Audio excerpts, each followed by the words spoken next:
Hey, it's Clay at claytrader.com. This will be my top 10 stocks as we head into Tuesday, June 27th. This will be a technical analysis breakdown. So if you're someone that uses charts within your trading, or maybe you're just interested in learning more about charts and how they can be used as a tool to help make good decisions as a trader, this would be a video for you.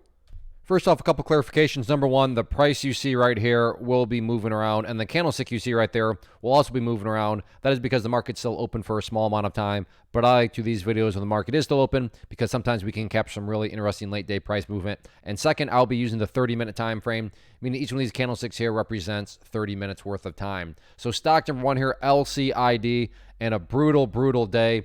This green line here represents, I think, a good job of showing just how bad today was. So moving into the day, this was actually considered a level of resistance because the price broke down below it, but then gapped all the way above it. So at that point, you would want to see it act as support, meaning you could make a plausible argument that had the price pulled back here, which was already pretty brutal enough, but then at least went sideways, at least you could argue that, well, at least the price put in a high or a low right there, and then the previous low was down here, and you could make an argument. Now, I'm not saying you would agree with the argument, but at least it'd be a plausible argument, and then you could say, well, at least you still have some stair-steps progress in the upwards direction. But the thing is, that's not what happened. Not only did the price come down to that green level, it broke below it, and as I speak right now, the price is still pushing down to new lows on the day. So in other words, the price is essentially right back to where it started. It started down in this range, and now it's headed right back to that area, or some would say, well, Clay, I think it's already at that area, and fair enough. So in other words, this is what I'd call just a big old pump and dump. I mean, pump and then dump right back down. So, I mean, if you made some money on it, congratulations, but we'll see what happens with it. But the good news is from a trading standpoint, when stocks like this get a whole bunch of volume, who knows? Maybe this thing snaps back up here. You never know. But if you're looking for volatility, I mean, if you're looking for stocks down below $10, I'd certainly keep an eye on it. But in terms of just kind of summarizing today's action, I'd call it a pump and dump. Next, BNTC, and I like this one quite a bit. Good, solid pattern here. So as I draw this pattern in play, please realize I'm not trying to impress you. I'm not trying to imply that this is some sort of special talent or great discovery. A lot of people have drawn these lines, and I say all that because when a lot of people are watching the same levels and wondering the same thing, call it a self-fulfilling prophecy, call it whatever you want. It can definitely produce some very dynamic movements. So let's get these, the green line there, I just changed that to represent more so the support. But let's get this pattern here mapped out. Maybe make it easier to see. So resistance, support, big explosion right there. And if you envision these, for you golfers out there, if you want to put the golf hole down here, this would be known as a bull pennant pattern. So while there is no such thing as a guarantee, my point here is that if the price were to come up here and break up through the top part of that pattern, could that break, even if it's just a self-fulfilling prophecy, create more buying? Because breakout players are saying, hey, it's breaking out. Hey, I'm a breakout player. Oh, I'm supposed to buy. Yeah, that is certainly a plausible outcome. Once more, just to reiterate, not guaranteed, those don't exist, but it's certainly a rational income. So if you like bull pennants, you like penny stocks, certainly keep an eye on it. Next, SOUN, very nice move today. After quite a big pullback, you can see that this thing got very rough, but today, I mean, how strong was it? Well, the price came all the way up here and actually put in a new high before pulling back a little bit, but hopefully you realize that pullbacks are not the end of the world. I mean, pull back there. Pull back here. Just talked about that pullback right now there. Now, again, does that guarantee that this is for sure going to head back up? No, of course not. But my point here is that a pullback, way too many people conflate pullback and reversal. Those are two separate things. Can a pullback turn into a reversal? Well, yeah, absolutely. But just because something pulls back does not mean it's automatic game over. And that's where we are right now. So sure, it's pulling back, but from a big picture standpoint, you can see that the trend is very still much so, in the upwards direction. In terms of levels of resistance moving forward, key level to watch now seems to be right up here around the $4.55 mark. That's just simply where the party essentially stopped today. And then from a support standpoint, ideally speaking, you'd want to see the price stay up above that purple line there, 50-period moving average. But even if that level does not quite hold up, next key level of support after that would then be down here right around the $3.55 mark. So keep an eye on that. But like I said, big picture wise, sure, it's going through a bit of a deeper pullback here. But as you just saw from an overall standpoint, the trend is still very much so in the upwards direction. Next, CCL, a pretty crazy day here. Gap down, but then after the gap down, to give some credit where credit's due, has made a nice bounce. So that really just brings to the question of, okay, nice bounce, but is there any sort of genuine power behind this bounce?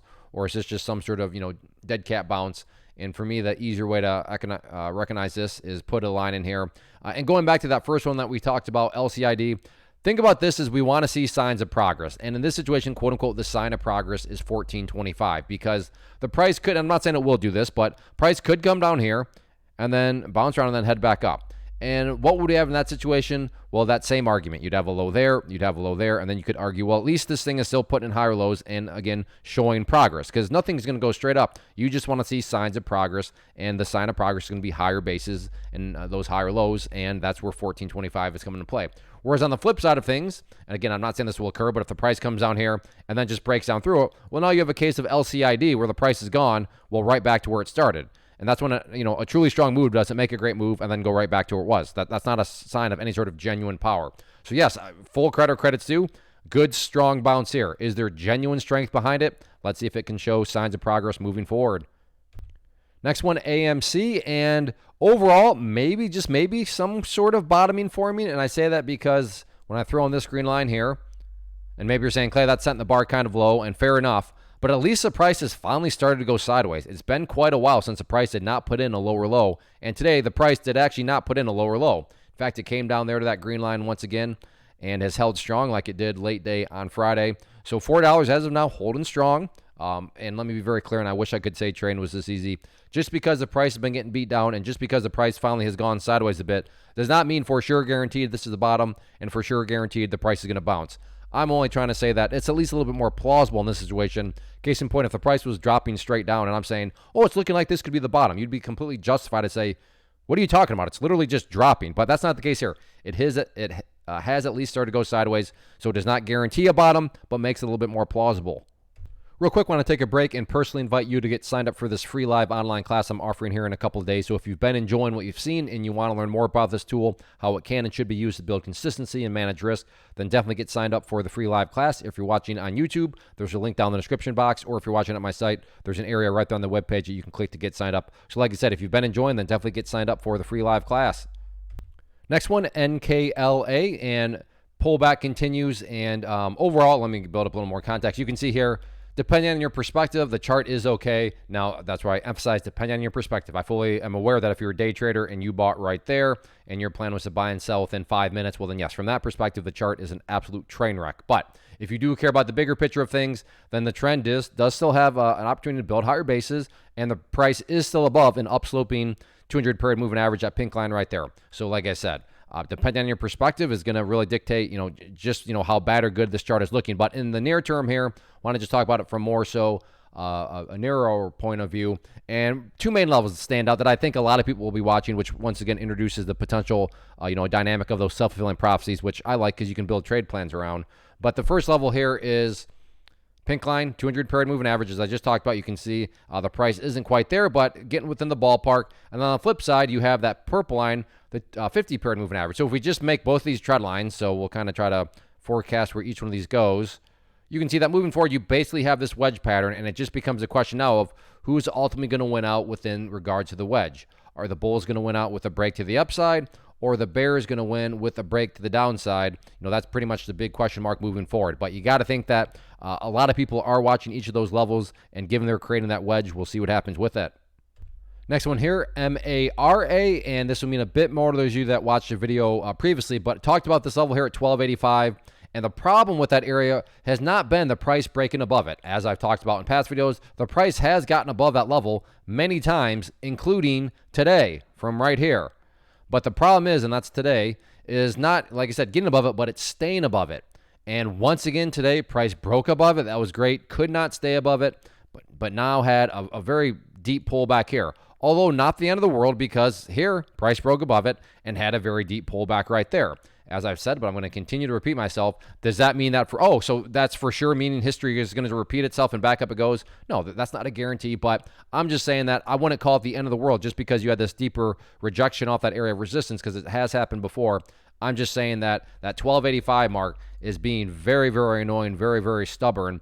And, whenever, like I said, the price gets above that level, it's just not able to maintain itself, let alone pick up more momentum to create separation to the upside. So continue to watch 1285 moving forward. As far as levels of support are concerned, key level in my mind that stands out that you got to think a lot of people have drawn a trend line very similar to that is going to be that area of support right there, which puts the potential buyers right there around the $11.50 mark. But yeah, overall, $12.85 being very, very annoying.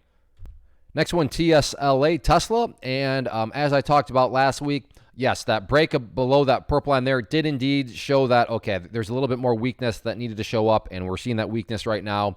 And at this point, the chart has now done something that it has not done for, let's see.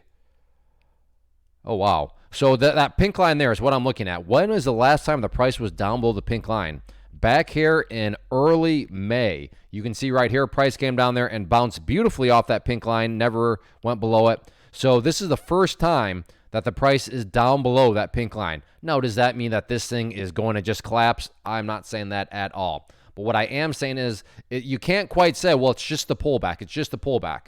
And while that was true, just the pullback, just the pullback, just the pullback, so on and so forth. Yes, this is a pullback, but it's not quite the same because this pullback has violated that pink line there, which now, sets up a little bit more of an apples oranges context. And as I speak right now, I mean, check out this last 30 minutes. Again, brutal. Bottom, going into lows. You look down here, you can see volume is coming in very, very heavily. So a lot of selling right now as I speak here on this one, which now just goes about, okay, where's the next potential area of support where this, pullback might find an area of buyers, and that is now this gap close location down here right around 235. Now, do gaps have to close? Oh, you can't even see the gap. Let me move it out from my ugly mug. There we go. So right there is that gap close location. Again, nothing has to happen in the market, so therefore gaps don't have to close. But, at this point with the breakdown of that area of support, I don't think anybody would be shocked to see that momentum now potentially carry it down to that level, which creates a very interesting tradable standpoint in terms of could the price potentially bounce from there. But overall, the bears have shown back up for sure right now on Tesla. To be fair, Tesla had made that monster move, so at some point you would expect a pullback. And yes, this is a pullback. Like I said, the difference being it's below that pink line. So we'll see if that is a leading indicator of that much more downwards pressure to come. Next one, ticker symbol AI, been very, very popular. And I like this one just for one simple reason. And it's just because I think there's a whole lot of potential for a nice self-fulfilling prophecy down here, right around $30.50. If you go through the history of things, you can see behaved as support there, behaved as support there, behaved as support there. So if this price can come down a bit more, does that mean for sure guaranteed it's going to bounce? No, but I mean, could somebody call me crazy? I mean, I don't think so. I have several data points where it's bounced before. So again, that doesn't mean that it's going to bounce again, but it's not like it's some sort of just random dart throw where I take a shot of whiskey, spin myself around and put a blindfold on and then just throw a dart and say, oh, 30.50 is going to be my entry point. No, it's nothing like that. There's logic behind it. Doesn't mean it'll work, but it does mean you can build a good, solid risk-reward scenario where if it does work, then relative to what was being risked, you could be looking at a good, solid reward. So in my mind, 30.50, very interesting level moving forward. Next one, TQQQ, which is an ETF that measures the NASDAQ market. So if you believe the NASDAQ market as a whole is going to rise, this one will also rise. Difference is it just allows you access at a lower price point, which makes it very, very popular. And I'm going to turn this into a quick plug for that free class that I talked about. Get signed up for it. Our chart's a perfect tool. They're not perfect, but here is a class's example of how they are powerful. And this will mean more to those of you that watched last week's video. But if you did, you know that I put that trend line in a place. And I mean, check this out. Big bounce here, and oh, look right where it got rejected. Right there at that trend line, and down the price went in a very nasty way, actually. So that trend line, in my mind, still is certainly going to be very important moving forward. So I'll just move it out, and we'll continue to track it as time goes by. I should note that before even really put too much focus on the trend line, prices first got to get back above that pink line there if the price does bounce back up, which you now know is a 200-period moving average, currently valued at 38.50. And then as far as next potential areas of support, so like Tesla, this thing, closing basically right down at its lows, and I should note the market has officially closed, so nothing is moving around anymore. But next key level of support where the price could very well be headed at this point, right down here to that level, which sits at 36.85. So next key level, 36.85, where this could potentially, in fact, I'm going to add in one more just in case a whole lot more downwards pressure shows up with the next key level of support after that, down around 36.20. So keep an eye on these couple areas moving forward. But yeah, the downtrend continues. But again, to build context from a bigger picture point of view, the trend is very much so up. So I could see some people saying, well, Clay, I'm a big picture trader. So all I see here is some sort of big old bull pennant. And I wouldn't argue against that at all. I'm just saying that, I'm in a tricky spot because I can't cover every single angle. But if you're a day trader and you bought right there, then yeah, the chart is a train wreck for you. But like I said, all about perspective, but those are just kind of a couple different angles of how you could look at it. So that wraps up the top 10 list. Again, if you like what you saw here, then I want you to get signed up for that free class. It'll be a couple days, Thursday, June 29th at 7 p.m. Eastern Time. So I hope to see you there. As far as these top 10 videos are concerned, please do 2 things for me if you enjoy these. Hit the like button, leave a comment below. Those 2 things help out the channel to communicate to me that you are enjoying. And as long as I know that you are enjoying, I will continue to put in the time and effort to get this content out to you. So hit that like button, leave a comment below, and go get signed up for that free class.